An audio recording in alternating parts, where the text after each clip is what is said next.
All right, let's give it a minute for people to join. I see people are already joining. This is awesome. Very into it. Give it just a few more seconds and then we can get right into it, because I hate webinar trainings with like a lot of bloat, and I have such a stacked agenda here that we don't have time for bloat. To that end, I am going to go ahead and share in the chat. These are my call notes. These call notes have links and sometimes they have charts. I could have done like a slideshow situation, but I thought it would be more engaging and also like kind of easier for you to follow along with and then revert back to in the future if I just rolled with a Google document. So in the future, if you would prefer a slideshow, let me know and I will make that happen. But let's go with the pitch training notes doc that I've just shared. And if you're watching this on replay, in the video description, there will be a link to this so that you can like follow along and not so real time. To start, I'm Kari DePhillips. I am the CEO of the Content Factory and the co-founder of the Sisters in SEO community, which has become the world's largest network of women in search engine optimization. It's something I'm very proud of, and it's an excellent community. So if you are a non-dude bro into or interested in search engine optimization, I welcome you to join us over there. I got into PR through SEO as a link builder. How do you build that domain authority? How do you get those high quality backlinks? And for me, the short answer is PR. And it's easier to do than you would think. And PR also has like a ton of other benefits and we can get into those later, but essentially like increased brand awareness is huge. Also, when you or your clients are featured on like USA Today, for example, and on Friday, we just got a client, Hollywood, a full feature in USA Today with their partnership with Martha Stewart. That didn't come via HARO, obviously, but like the process of pitching larger stories isn't dissimilar from the process of pitching HARO queries. Now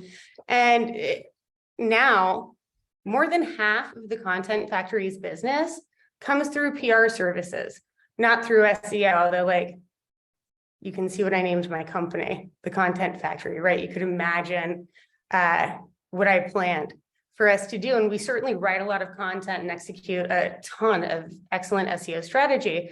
But today, the bulk of our business is in PR. And I love it. And it's easier to do than you would think. So there's a lot of gold in them there hills is the next point that I have here. And you're able to charge a lot for PR services because the value of well-executed PR services is immense. I have a case study down here where in 2 years, we got a client more than $30 million worth of media coverage. A lot of that was through like passive pitching techniques, which include HARO. Qwoted is another one. I've listed them out further down in the document, but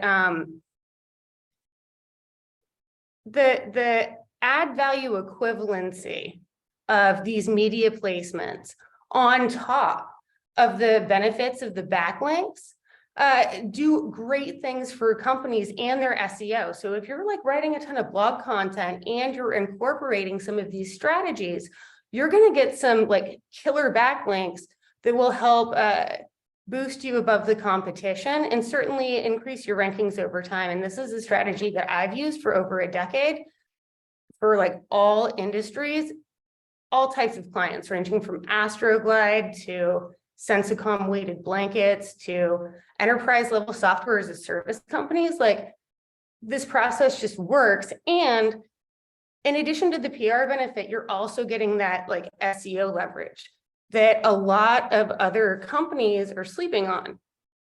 You also get the social proof, the as featured in leverage. It's great for social media fodder. All of a sudden, people are talking about your brand or your clients on social media, and then you can make those connections and, you know, drive them to the passive conversion.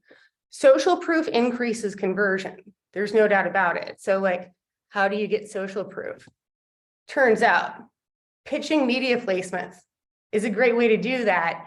And it has the SEO benefit. It can drive direct conversions because these, as you're getting featured in all of these media outlets, they're linking back to your website. And you can track in Google Analytics what the conversion rate for those placements are. And in some cases, it's immense. All of this is going to, over time, increase your domain authority. I mentioned add value equivalency, and bear with me here. I'm dealing with a wicked head cold. Add value equivalency, back in the early days of Ed Bernays, it was calculated at 3 times ad rate. That would led to hugely inflated numbers. So 3 times ad rate. If you were to pay for the ad space for that media placement, what would that cost be? Now, because it's like third-party validation, it's editorial content, not advertising placement, people reading this content like place more value to it. And it makes sense, right? You're reading a news article, you're much more likely to be interested and believe the news article rather than the ad that's placed right next to it. So 3 times ad rates. That's complicated, especially in the world of the internet, right? So here's how Muckrack calculates ad value equivalency. It's a much more realistic number. And this is like the industry standard. Whether you're using Muckrack, which is a very fancy PR tool that's very expensive, or Meltwater, same, also very expensive. They're using the same calculations. And so I just wanted to give everyone an idea of, like, when I talk about how over the last year, TCF was able to generate just so far this year, over $131 million worth of media coverage. This is how I'm getting to those calculations. And it can be helpful to explain that to your clients as well. Or if you're like reporting to managers on the KPIs of your activity, add value equivalency should be included as part of it. I've got a killer case study here for Fracture that outlines how we used the practices that I'm about to dive into right now to generate these killer case studies. And obviously that leads to more clients. I understand why we get so many PR leads. What is passive pitching? Passive pitching is like a huge source of media coverage if you do it correctly. And really what that means is you have to monitor a variety of services.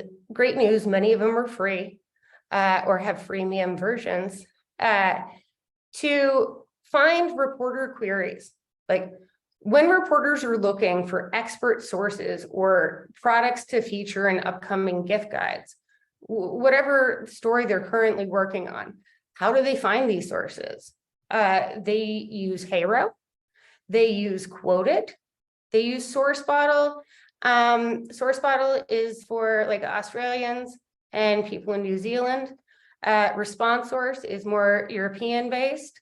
We also have Facebook groups like Sharing Ops, PR friendly, because bottom line is journalists are getting sick of HARO. Like HARO is super free, which is great. And I can show you, well, I'll show you in a minute what a HARO query looks like if you haven't seen one before, but I pulled one up from Tuesday and there's like 121 different reporter queries in a variety of categories. And these people are looking to feature you or your clients in their stories. You just need to send them the right kind of pitch. Unfortunately, like everyone signs up for this. And so they're, especially backlink builders, right? And so reporters are inundated with terrible pitches. And one of my long-term colleagues in the reporter industry, Ali Lansky, she receives over 1,000 emails a day during gift guide season. That's a lot to go through. And so many of them are just like not very well targeted. And it like can turn her off from, let's say, services like HARO or reporters like her. I don't want to speak for Ali, reporters like her off from services like HARO or Qwoted, and they've pivoted more to their own paid Substacks. And they also have freemium Substacks too. I know Ali Wolanski has a great one, and we've linked to TCF's top 5 journalist Substacks right here in the notes. Facebook groups like Sharing Ops, PR Friendly, it's all PR people and it's all journalists looking for expert sources. And like these smaller avenues or these like more cultivated avenues, for example, the Substacks tend to provide higher like quality of pitches from the journalists. They're not having to deal with like a ton of super irrelevant irrelevant pitches and their incessant follow-ups. So many of these journalists have subscriptions that are totally free. The paid ones, in my experience, well worth the money, because instead of sending HARO queries, they're sending out their needs, their queries, directly to their email lists immediately. I know sometimes services like HARO, when you submit a query as a journalist, like it'll take a while sometimes for the actual query to go through. Sometimes a week, sometimes a few days. But when you're working on a tight deadline, you want to quickly source the experts that you need and move on to your next story, because a lot of these journalists are working with like 10 to 20 articles a week. Some of them are really on their hustle. And so it's really important to take that first mover advantage wherever you can get it. I have my team go through HARO Pro every day. HARO Pro is $49 a month, but it gives you immediate access to the reporter queries, I believe, as they're submitted. Whereas if you're on the free HARO plan, you're getting all of the media queries, but by the time like those queries hit your inbox, it's entirely likely that the journalist is already going to have like all the sources they need for their stories, which is why it's super important to jump in on these Facebook groups and also subscribe to the individual journalist Substacks, because they're hitting you like first. You get that first mover advantage. And if you're the one with an expert or product that fits their needs for that particular article, they're going to finish that article, submit it to their editor, and move on to the next one, right? And so it's super important to jump in to respond to reporter queries as quickly as possible. I have, where did I link to it?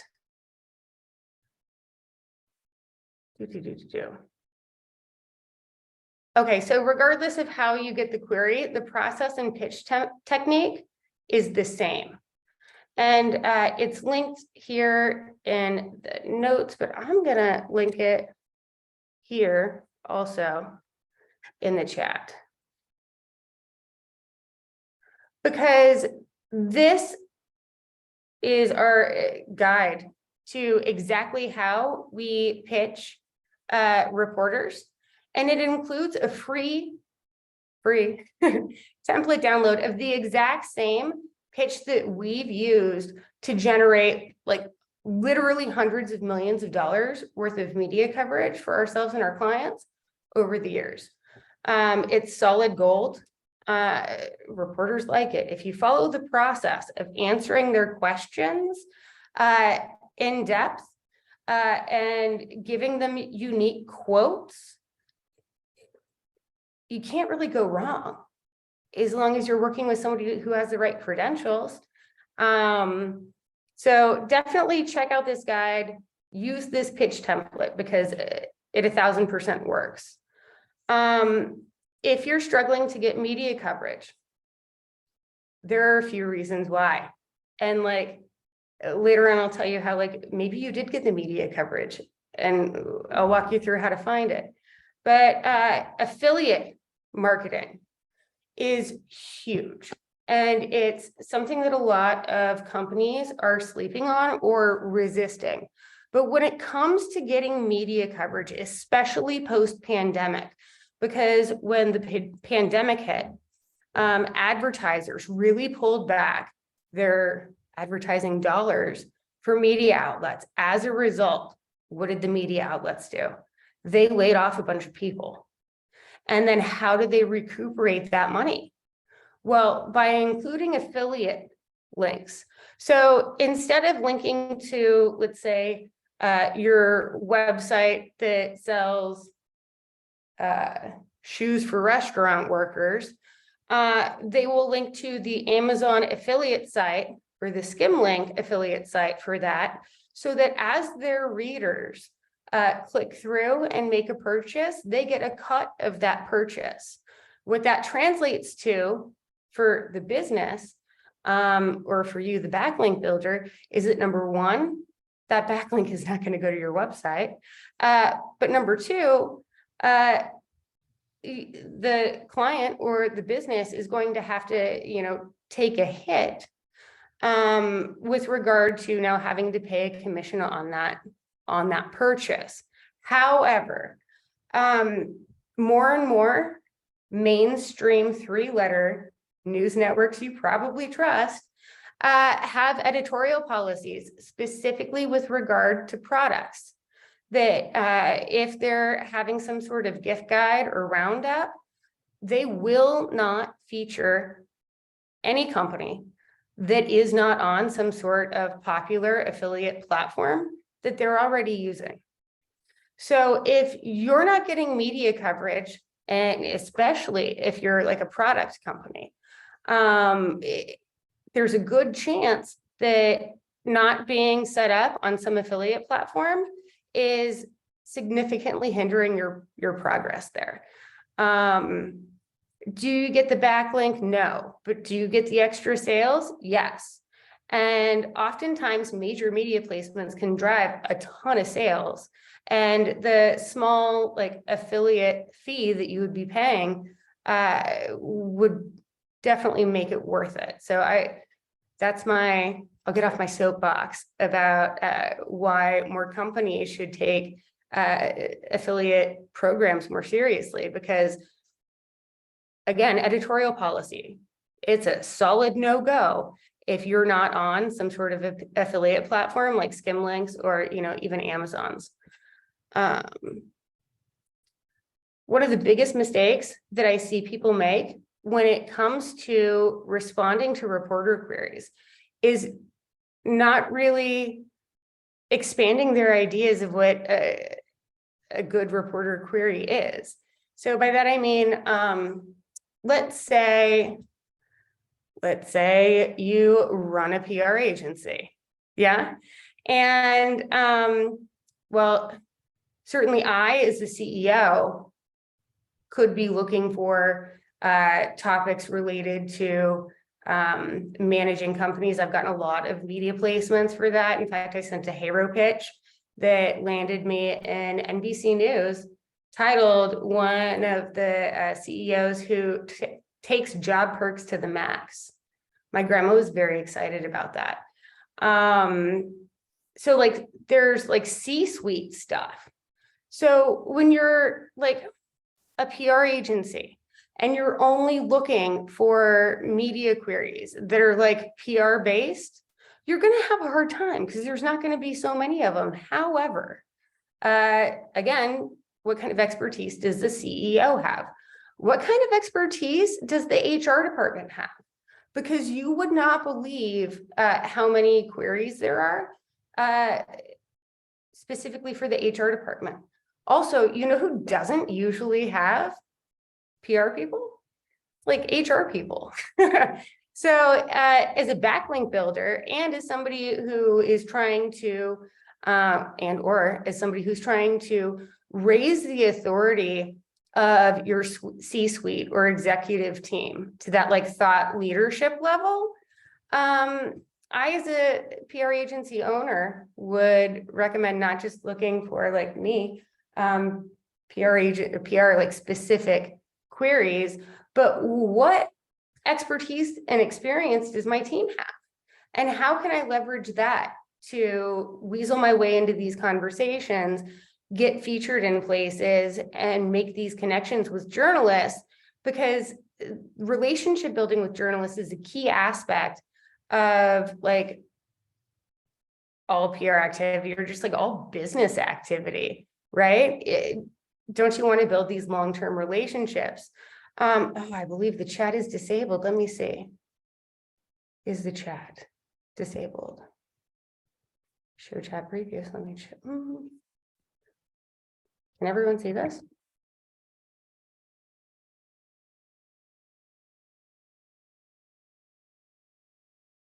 Let me know. If not, somebody can send me a Facebook message and I'm sure that I'll see it, or a Slack message and I'll see that too.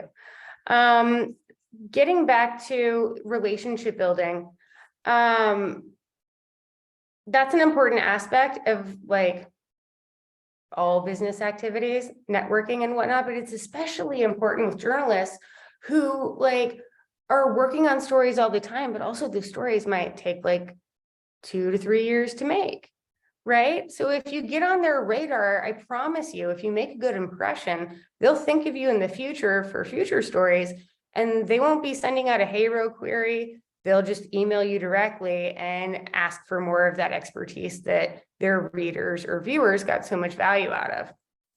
So building those relationships is huge. When you send the HARO pitch or quoted pitch or whatnot, your job doesn't end there. Find the journalist on Twitter or on LinkedIn. I would not recommend connecting with them personally on Facebook. A lot of them prefer to keep that separate. If they've got an Instagram, check that out too and see what stories they're working on. And maybe you can find your way into a new story that way. All right, at this point, I'm going to share my screen. And we're just going to roll through some HAROs real quick.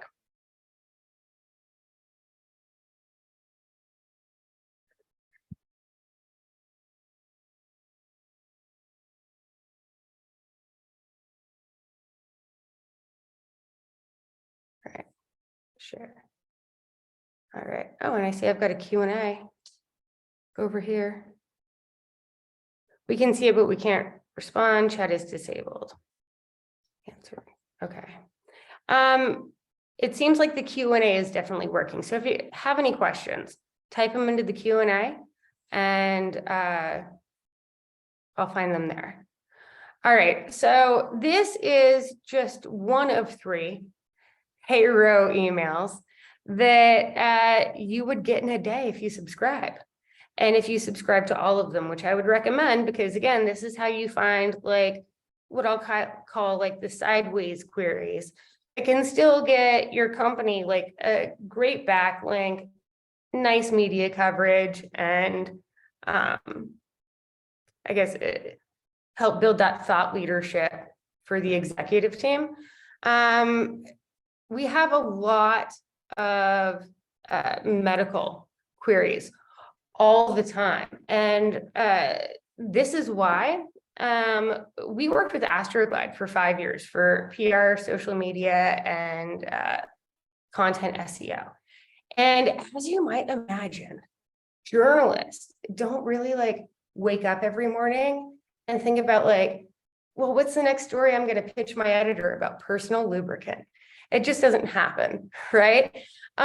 So how do you get media coverage and on a consistent basis? Well, you bring in a brand ambassador. So we brought on 2 doctors. We brought on an OBGYN and we brought on a therapist. And all of a sudden we had an MD and a PhD who could answer basically any medical sexual question or any like therapy-based or PhD-based questions. And as a result, we were able to generate like a ton of media coverage for them. I think we were averaging like 10 hits a month and big hits a month. So if you don't have a specific type of expertise that's related to your product or service, I would recommend researching brand ambassadors. You can bring one of them on, and then all of a sudden you have a company spokesperson that will speak on behalf of your company, lend expertise to your company and credibility to your company, and also help you generate a lot of media coverage and backlinks. So that's a quick thought on the biotech and healthcare section of this. Fitness and finance. There's a lot of things here too. What is the national debt? If you're in any kind of finance-based business, maybe somebody could jump on that. One thing to note is that HARO has a filtering system to where only the top 1 million websites is ranked by SimilarWeb are able to submit queries. So even when some queries are anonymous, and I see we've got some like Forbes, we've got like some anonymous too. When queries are anonymous, they still might be worth responding to. In fact, at least once a quarter, one of the responses that we send to an anonymous query will end up huge, like top 10 media outlets huge. So don't sleep on the anonymous ones. And, you know, over time, as you go through and read like the larger queries, you can get a feel for like what's legit and what isn't. And if you go through enough of these, you're going to see like a lot of repeats. And if you've sent like several pitches and haven't gotten any placements, like maybe just ignore those moving forward. Dietitian / eating disorder therapist on eating what you want without guilt for Fortune. That's a killer outlet, and like dietitians, there's a lot of those. There's a lot of therapists that might be able to comment on this. Worst beverage for weight loss. What else do we have?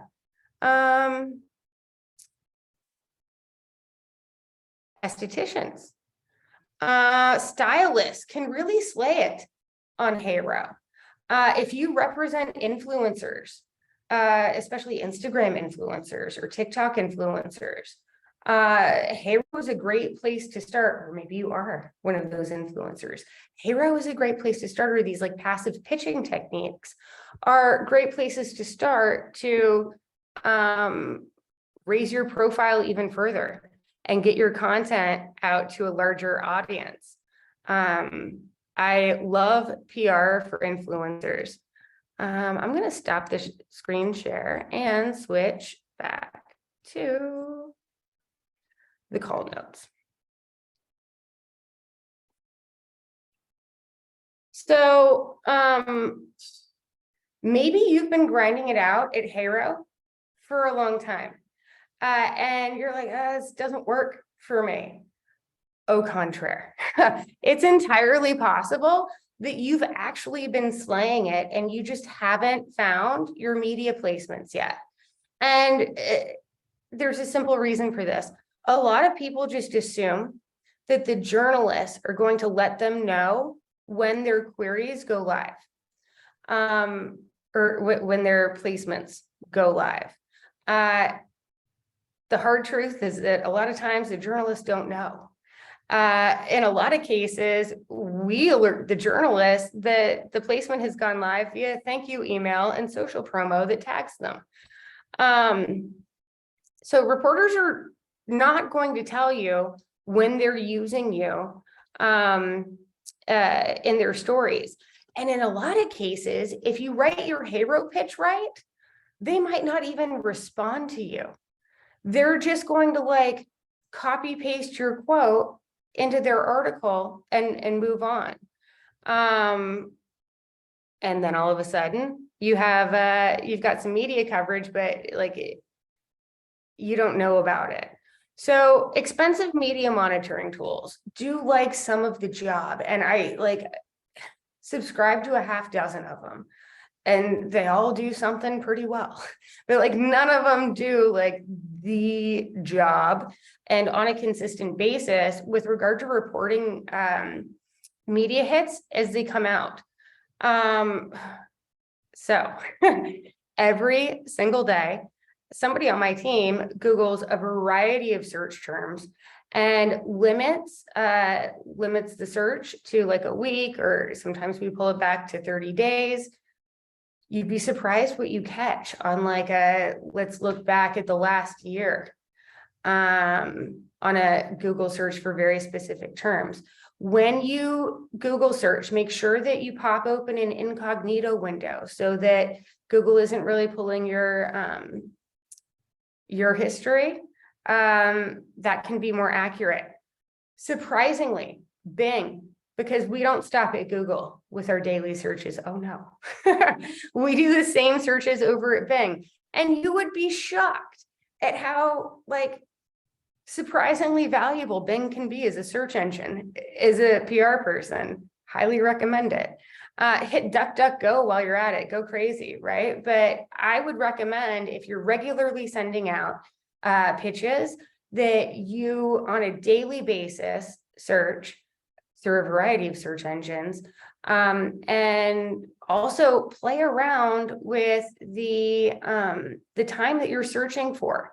Don't always look back 30 days, pull back a week, or like don't always look back for the last day or since you last searched, pull back a week. Sometimes pull back a year and just scroll through, because I think you'll be surprised at what comes through. And again, the fanciest of media monitoring tools often alerts us first, but sometimes, too often, they don't beat a Google search or a Bing search. So I'm very curious if you have been sending out media, if you've been responding to reporter queries and you thought that you didn't get coverage, and after this, you popped some searches and found some coverage. I did this training about a week and a half ago, and one of the trainees found 7 media placements, and then some of them were syndicated. So it actually worked out to be 11 media placements that she missed. That, you know, you can't report and demonstrate value to your clients or to your managers if you're not catching these things. And you should catch all that credit that you can and then take credit for it. Maybe raise your rates. What else? Yeah, so chances are if you've been hiring, you've landed coverage that you're not aware of. To that end, I will get to the Q&A here in just a second, but I have coming up on January 9th, a Go Hearted HARO challenge. Last time I ran this challenge, every single person got media coverage ranging from Forbes to Fortune to like niche outlets. It's a 30-day challenge. So like, let's kick off 2023 with some solid media coverage. And if you go hard at this and you are using the right tools to find the right queries, so again, not just relying on HARO, but digging into the journalist substacks, setting alerts for the Facebook groups to notify you whenever a journalist is posting that they're looking for something. God, those Facebook groups are really super valuable. You will get coverage. And with the HARO challenge, you also get me to proof your pitches. We will live workshop that. It includes all kinds of support and accountability. And right now it's 60% off through this link for Black Friday through Cyber Monday. So get in on that. And I hope to see you on January 9th. To the Q&A. How important are credentials in YMYL categories? I'm a financial coach with 20+ years in finance, but I'm not licensed, so most reporters aren't interested. They like the credentials. They really do. I'll be honest with you. The reason why we regularly seek out PhDs and MDs to represent our clients is because reporters and their editors really have kind of that is a requirement. So credentials are important, I would say, especially with regard to if they're looking for them specifically. What other questions do we have? We have some pre-submitted ones. If you have questions, please type away in the Q&A. What are the best practices for HARO outreach? So I linked to that in the chat here. It's also linked in the doc, but I do, well, we're on best practices. Let's talk about spy tools because I love them. And the best $6 I spend per month is on email tracking. And there's this plugin called MixMax. It's fantastic. It will tell you who opened your email, how many times, and from where. So you can see if your email is being forwarded because it was opened in Los Angeles and all of a sudden it's being opened 3 times in New York and now it's being opened in Australia. And that can tell you a lot of things with regard to the interest level in your pitch, and then you can follow up accordingly. Quick note on follow-up, maybe don't, because again, reporters like Ali Olansky are getting just inundated with all kinds of pitches and then the follow-ups, right? And again, I understand the pressure from the clients, where is this? Where is this? Where is this? I gave that interview 2 weeks ago. On average, it takes between 4 to 6 weeks from the time you pitch something to the time it actually goes live. So just have that delay in your mind. And we recently had a pretty big placement go live that was pitched 9 months ago. So editorial delays are beyond the writer's control. And they, again, don't know when these are, when they're going to get published, right? So following up all the time, not doing you any favors. The reporter doesn't know the reporter's not going to bother their editor. And it could get you blacklisted, which is highly not recommended. Definitely don't want that. And in fact, there are entire newsletters devoted to bad pitches. I subscribe to them. I live in horror of ever finding a pitch that we sent on that list. Thank God in the last 12 years, hasn't happened yet, knock on wood. But reporters will blacklist entire agencies and domain names from a bad pitch or terrible follow-up. So it's super important to follow best practices and chill out as much as you can. I know PR can be a high stress job, so can SEO, but some things you can control, some things you can't, and some things aren't going to do you any favors with journalists if you keep asking them. I've got some more Q&As over here.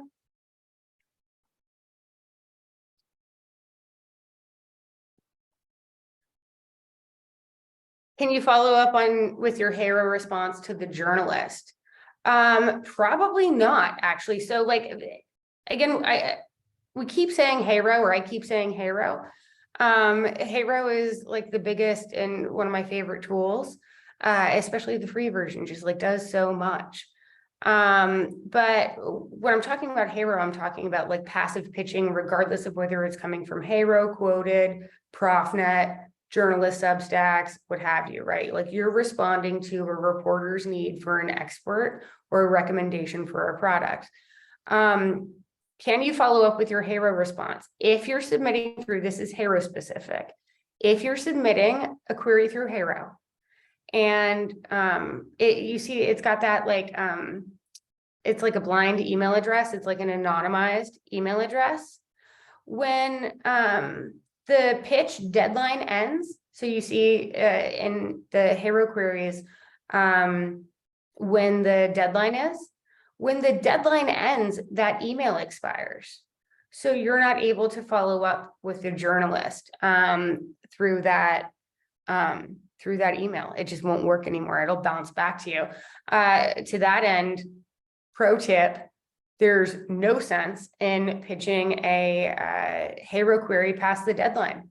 You're going to waste a lot of time for that email to bounce back, and you're just going to be like, wah, wah. Should have seen that.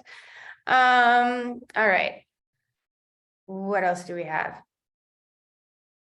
Oh, I want to add one more thing to that. Can you follow up with your HARO responses?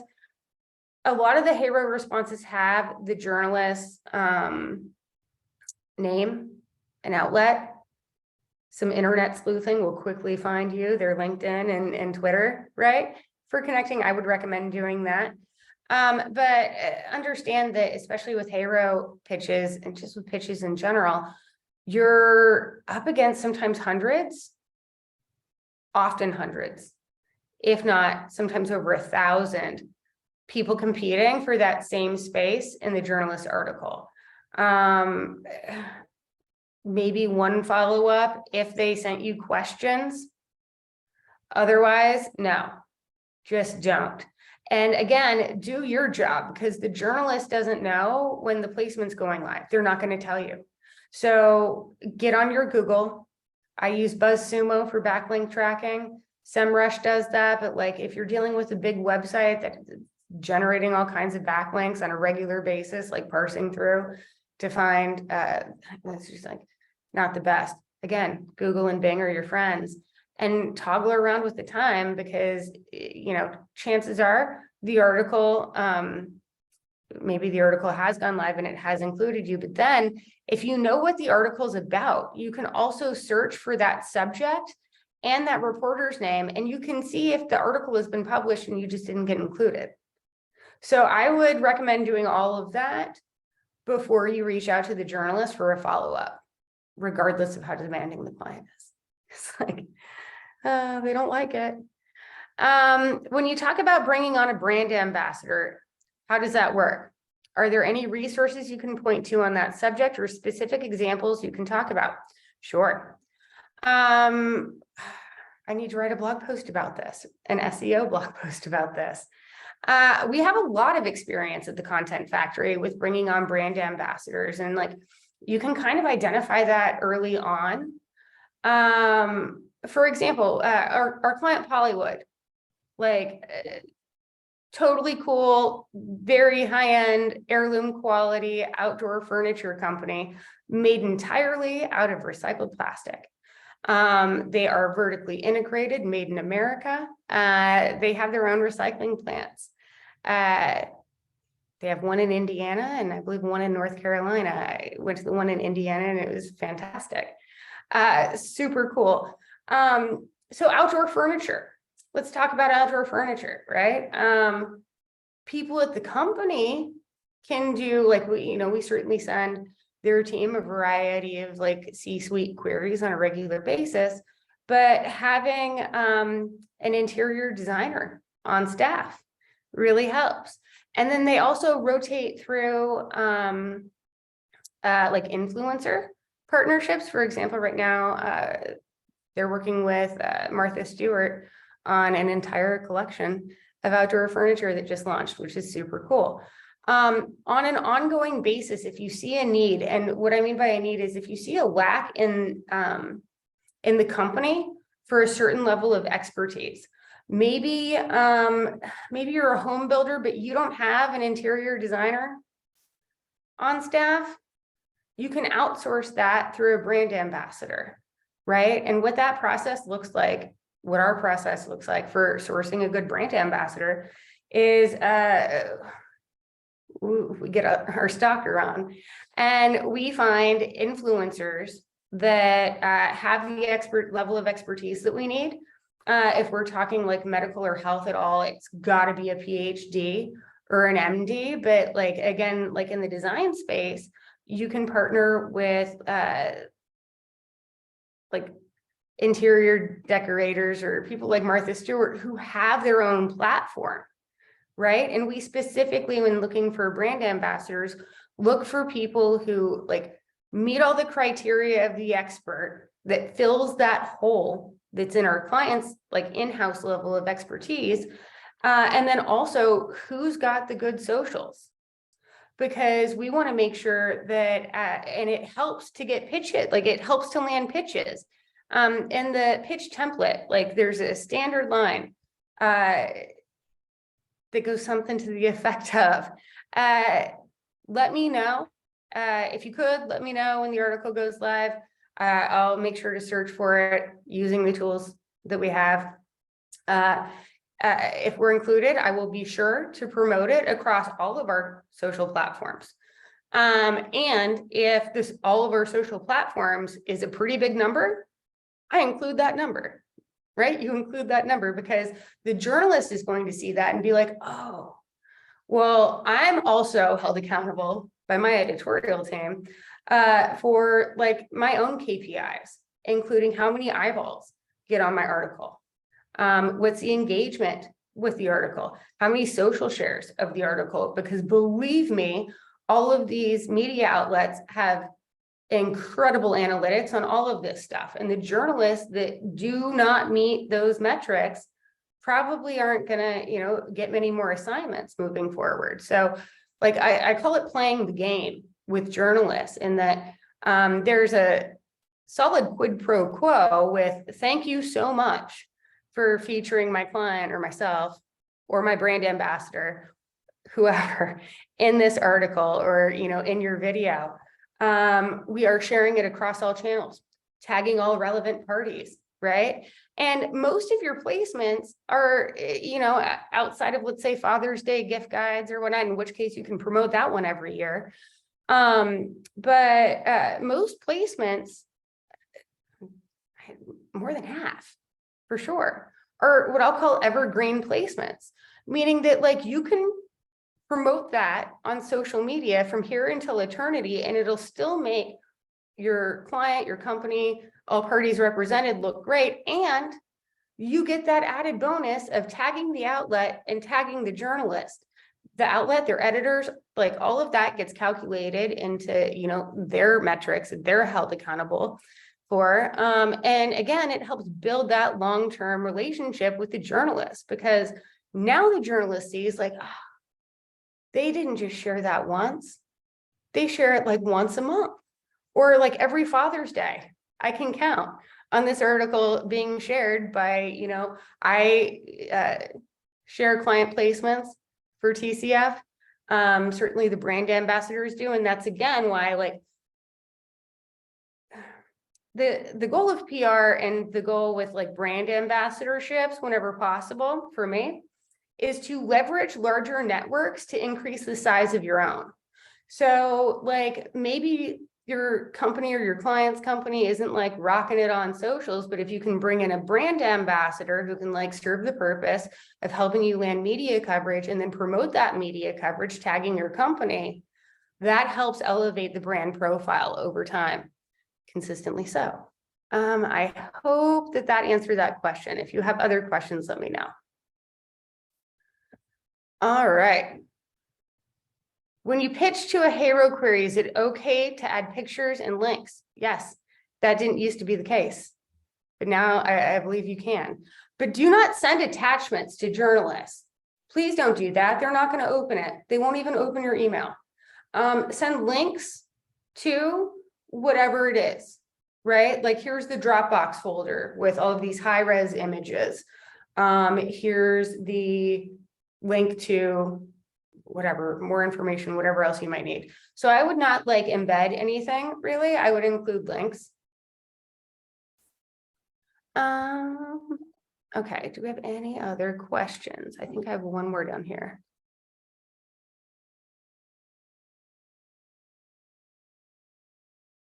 How do you get clients to see the value in the pitches that are from anonymous outlets or from media platforms they aren't familiar with? I mean, pop a similar web search and you can see like where they rank on the internet, and or you can like use an SEO tool like SEMrush or something to pull the domain authority and, you know, make the SEO case. But again, like over time, and I don't think it'll take you very long of like looking through some queries before you can spot what the good ones are and what the less relevant or less legit ones are. And again, a lot of times the reason why journalists utilize the anonymous feature is because it's for a major outlet. So if the query is super well written and it's from an anonymous person, I would not, or an anonymous outlet, I would not sleep on that. Any other questions? I think we're good. All right, so if you have any other questions, you have my email address because you signed up for this webinar. So hit me via email with any additional questions that you have. I hope that I have covered a lot of ground here. It feels like I have. I